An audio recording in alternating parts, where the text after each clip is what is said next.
Hey guys, what's up? It's Jonathan with One Big Impact. So this is definitely the 4th time I've tried to record this video, so I apologize if I act aggravated. Maybe it's because I'm mad. I'm pissed off at the freaking camera. My battery keeps dying and I can't find my batteries. Everything's a mess. Life is happening. Oh my gosh, my battery's dying again. Son of a gun.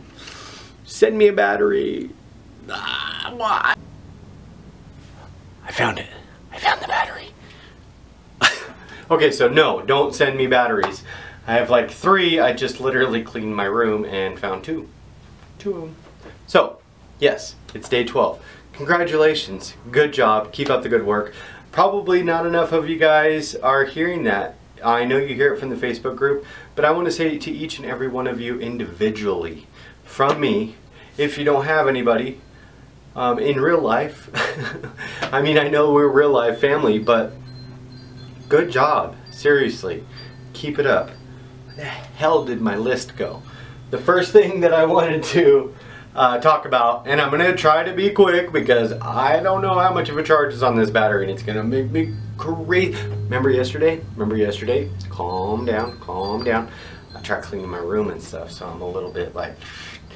So, whoa, got a light there. Chelsea, good job on the weight loss. What? Anyway, everybody good job. Oh my gosh, focus. Okay, hold on. I know my shirt's awkward. I used to love this shirt, and then I lost weight, and it actually fit, and then now it's too big. That's gonna happen with your clothes. So, stepping right into number 1, do not lose sight of your goals. Don't lose sight of what you're fighting for. And the reason I say that is because a lot of people are going to be like, oh, I lost 5 pounds, cool, I can eat whatever and do this, blah, blah, blah, blah, blah. No, were you looking to lose 50 pounds? Well, then you need to stay focused on that goal and remember what you're fighting for. Are you fighting for a new bathing suit? Are you fighting to fit inside the booth at the restaurant? I used to have to call booths, I call this, hey booth, what's up? Yeah, I'm just chilling, coming to wait for you to come eat. No. I used to call restaurants, and that's probably the most embarrassing thing, and I'm like, hey, I know this sounds weird, but can you go over to the booth and measure the distance between the backrest and the front? And they're like, what? And I'm like, no, seriously, I don't know if I can fit in the booth. Do you know what that feels like? I couldn't get on amusement rides, I couldn't, there's so many, when I went for a dolphin thing or whatever, the dolphin swim with dolphins in Mexico on my honeymoon, literally everybody else had 1 dolphin and they had to use 2 dolphins with me. 2 freaking giant, hundreds of pounds dolphins had to push me through the water, and I didn't even really lift up. Still cool, but it's kind of embarrassing. So remember what you're fighting for. Are you fighting for going skydiving because there's a 200-pound weight limit on skydiving, which I didn't know until I was way over 200 pounds. I don't know if I'm going to go skydiving now, but that being said, remember what you are fighting for. Do not lose track of it just because you lost 5 pounds. Don't get a big inflated head, because it happens. It happens to you, it happens to me, it happens to everybody. Everybody's like, I lost 20 pounds, I'm going to go do this. No, cut it off. You ain't going to do shit. You're going to stay focused. So, that's number 1. Number 2 is women, including you. There's a lot of women in the Facebook group. Healthy Living for a Healthy Life. Women are going to lose weight usually far less fast. Far less fast. Not as quick as men. And there's studies that show, you know, men are just have more muscle mass or whatever. I don't care about the science. The reality necessarily, I'm making no sense whatsoever. Back it down, Johnny. The reality is women usually lose weight not as fast as men do. So for a lot of you in the group, not only do you have that monthly friend that comes and messes with you every month, and it creates bloating and you retain water and stuff, and that stuff's normal. Don't get mad at that. That's okay. That's just your body doing what it does, and that's beautiful. That's life. I was raised by women, man. I was buying tampons at like 8 years old. I'll respond to anything. I don't care. I'll go buy women products. They don't matter to me, man. I was raised by my mom and my sister. It's all good. It is what it is. What it is, like Brenda says. I will say, that being said, just make sure that you're not too rough on yourself. You're not going to lose weight maybe as fast as me, or maybe you will. Depends on, you know, how your hormones are and how your body's reacting that month. So just, if you do have a man in your life, whether it's a husband, a brother, a dad, a sister. A sister is not a dude, John, just so you know. If you have a man in your life, never compare your weight loss against them. Yes, be a support system with them, but don't compare against me. Don't compare against other people, especially if you're a woman, because not only are you going to be like, you know, stressed out because you're not losing weight as fast, but you're going to be comparing yourself like, well, hypothetically speaking, well, Jonathan's losing weight this fast, and why am I only losing weight this fast? Don't do that, because you're going to upset yourself, you're going to drag yourself down mentally and stuff like that, and you don't need it, I don't need it, we don't need it. You know, just know that you're losing, but you're winning and gaining a lot of knowledge, a lot of support and everything. So just keep that in mind. Don't be so hard on yourself, because you are doing great things, and great things are happening to you and in your life. The next thing I wanted to talk about is, I'm going to get all over the board with this one a little bit. By the way, you don't have to work out today because it's Friday. Happy Friday. That's a gift from me to you. Also, because my legs hurt really bad and there's not much I can do, because I have my race in 2 days. My first 10K. Wish me luck.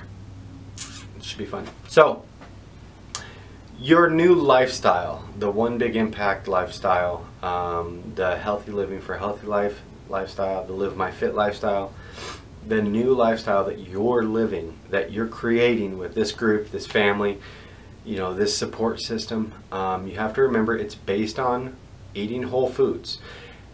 And I'm gonna be kind of a jerk for a minute, and it's also to myself. I am directing these comments to myself. I all the time have to swallow my own medicine, and trust me, it's hard to gulp it down, because one of your biggest things, it's easy to preach all day, but when you have to take your own medicine and you know that what you're saying is truth, it's difficult. So the first thing being said, with your new lifestyle, it doesn't include energy drinks. It doesn't include artificial sweeteners. It doesn't include sugar. It doesn't include figuring out a way around what the lifestyle is. You have to learn to live within the lifestyle, not how to change the lifestyle to what you think you should be living. So, what I mean by that, and also not getting thin so you can eat like crap again. That's a big one. That is a big one. A couple months ago, I'm going to be completely honest, I'm a sucker for Chinese food. There's this place, Autumn Moon. I was running 50-60 miles a month, which is not a lot, but it is a lot compared to what I'm used to back in the day. Even with this regimen, it's been very non-cardio involved, at least not on this extent.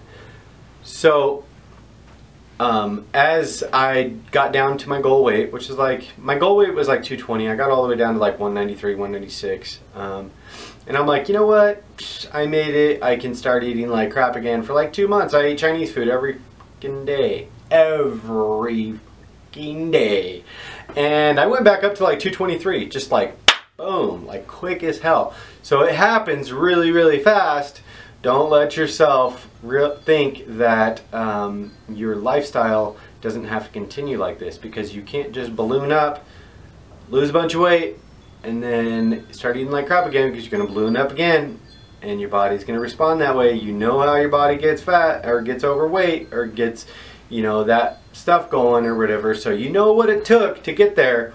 You know what it took to get it off. Don't go back where you were. So keep that in mind. It's not about finding, you know, cool tricks, tips around it, drinking drinks that are acceptable, because here's what happens, and this may not happen with you. Maybe you have more self-control than I do, but you drink one of those drinks, and you know, I love those Glacier I drink. I don't love them. I like them.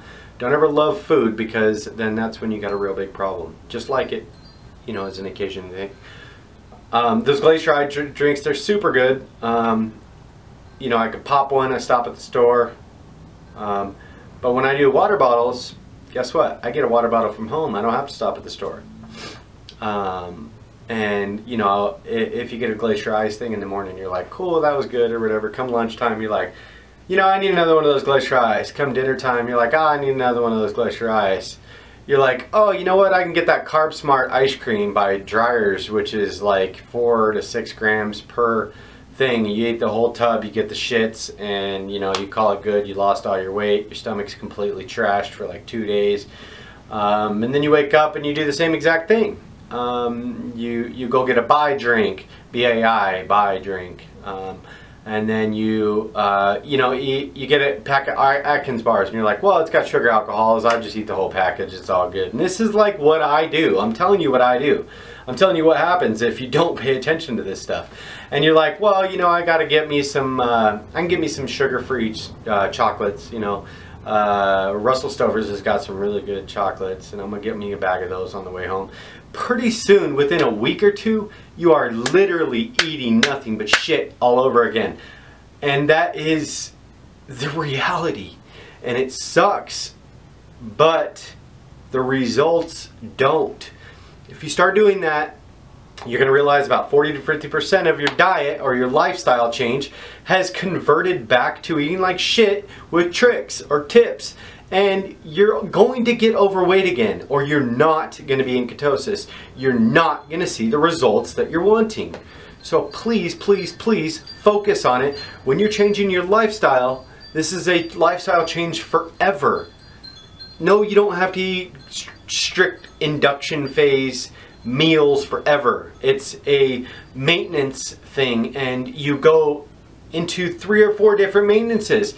You just need to stay extremely strict on the induction phase. Once you get within 10 pounds of your goal weight, then you move to level 2, 3, 4, and you find your carb threshold. Your carb threshold may be 300 or 400 carbs a day. It is so hard for so many people to get past this induction phase. Some people are like, when do I get out of the induction phase? You're eating something you shouldn't be. You're not following the meal plan to a T. You're doing something that you should not be doing in the induction phase. The induction phase is not forever, guys. It really is not. It's the first phase of a low carb regimen.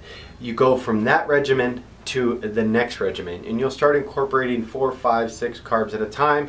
The next one is going to be like, all right, let's add 20 if I've sustained weight loss. You're going to find your carb threshold later, and it very well could be 40.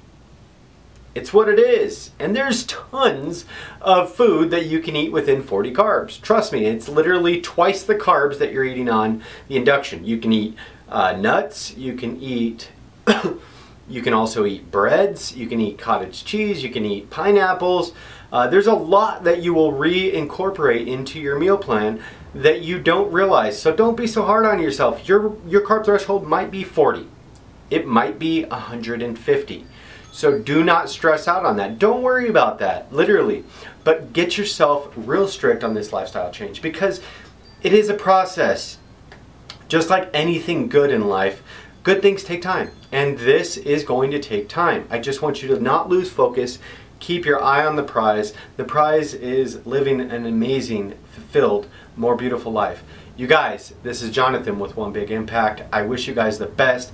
I love you guys. Seriously, I feel like I'm going to collapse because I worked all day. I got up super early. I'm trying to clean around the house, dealing with the kids' BS or whatever. Just remember, I stress, you stress, everybody does. It's okay. And that's why we have the support system. If you haven't joined already, please check us out. It's Facebook at Healthy Living for a Healthy Life. I truly hope from the bottom of my heart that everybody has an amazing success with this challenge. And if you have any questions, please bear with me. I work on the weekends, Friday, Saturday, Sunday. Remember, I'm slower to be able to respond those times. Not only will I get in trouble at work, but I am spread a little bit thin. So please just work with me, and I will definitely get back to you in a timely manner. Also, check us out on Instagram. It's Live My Fit Lifestyle. And if you haven't already, go check out our blog. It's healthyliving542.wordpress.com. And do your best. That's all you can do. Remember to spread love, not hate. #be stronger than your excuses. And have a beautiful day, guys. Love you. Peace.